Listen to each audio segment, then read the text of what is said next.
Welcome back, everybody. Todd here. If you're new to the channel, thanks for stopping by.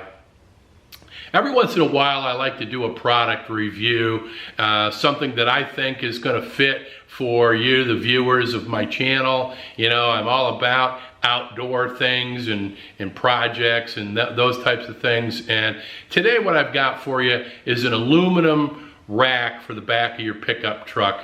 And we recently took a camping trip to test this thing out. We put a couple of kayaks on it. So come on with me and jump into this review and let me show you what I found. Hey everybody, today we're going to review this VEVOR truck rack. It's an aluminum ladder rack for trucks. So come on with me and let's assemble this thing and take a look at it. So what you have in the two smaller boxes here is going to be the legs. That's going to be your crossbars. Here's your clamps. And of course all of that came right in that box right there. So it all comes pretty nice and compact. Let's go ahead and pull this stuff out and take a look at it. Here's what came out of the one small box that size. And you can see that it comes with a instruction manual. I've looked through the manual. The instruction manual looks very detailed, so I'm not expecting any problem whatsoever. So let's go ahead and keep moving. You can see there are quite a few pieces that have to go together. So in the interest of time, I'm going to go ahead and get these all installed, and then I'll come back and show you what I got. So here's the rack installed with two kayaks sitting on top of it. Very spacious rack. Lots of room to get, I don't care if you're putting ladders up there, canoes, kayaks, you name it. It couldn't be easier to attach it. No drilling, nothing permanent. Each upright support column has two C-clamps that just wrap around the bottom and clamp on. And of course there's your adjustable support, so you can see where it can slide up and down in that channel. Each of the ends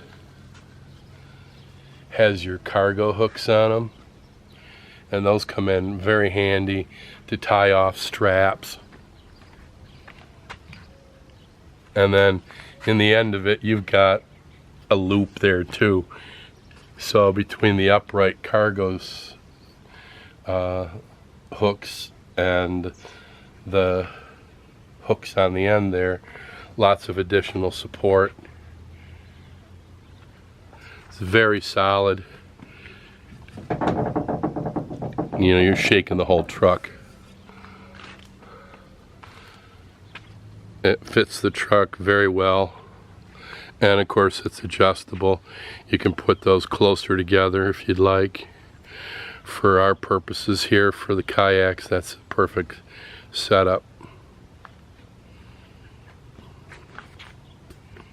Here's a quick look at the rack without anything on it. They're extremely sturdy. The one thing that I wondered about this being adjustable is when you put the two, the lower and the upper supports together, how sturdy would that be? But that is rock solid. The other thing that I like is that the crossbars are super rigid as well. And with them being rounded like that, you can see how they're rounded. Very nice. You really don't need to put any foam or anything on there, and you don't have to worry about a sharp edge scraping your kayak or your ladder. The C-clamps hold beautifully. Once we put it on, there was no other adjustments needed really, and it performed quite well. Overall, I felt that this product is a quality product. Very well built, very sturdy, no real issues. The only thing that I really didn't like is at highway speeds, you got a whistle. And what I determined is that whistle's coming from these end caps right here that are open and have a loop on them. I'll show you that. Let me insert a picture of that. But so what I did was I took a roll of just electrical tape, spun it around there a couple of times. When you close those holes off, that takes care of the problem. Now the other issue is if you really wanted to, you could pull these off too. I happen to like them because I had a couple of kayaks up there. Just gave me added peace of mind in knowing that I was going to lose anything on a sharp curve or something like that. And plus it's another attachment point, so I liked these. But you know, for the wind and the whistling, between closing this down and if you needed to or wanted to, taking these off should take care of that. I'll put a link in the description down below to the product and specs on it and stuff like that. If you'd like more information, you can check that out. As always, I appreciate you tagging along, and this will wrap up this video. So if you haven't already, hit that subscribe button, hit that like button, always helps me out, and then we'll see you on the next one.